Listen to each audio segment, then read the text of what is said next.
ko ibikorwa bigeze kure cyane tugereranije n'igihe duherukira ngaha muri ivyo bibanza bitandukanye bisa nk'uko bahejeje ibikorwa bariko baraheraheza kugira ngo turabe ukuntu twotumira bene icubahiro abakuru barongoye ibihugu vyacu ko ari bitatu ko boza kugira ngo twugurure imbere y'amakungu runo rugomero. Hanyuma imbere yuko dushika kuri ico gikorwa cyo gutumira bene ivyubahiro kugira ngo baze kutwugururira ko dushiraho imigwi iza gutegura integuro yo kugira tuzokwakire abo bene icubahiro baturongoye muri ibihugu vyacu bitatu kugurure icese uru rugomero.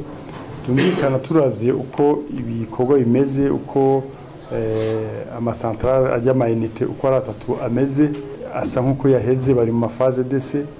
Hanyuma muri ukwezi kwa 12 hazoba gutangaza bimwe by'umugaragaro yuko icese ko ibikorwa vyaheze.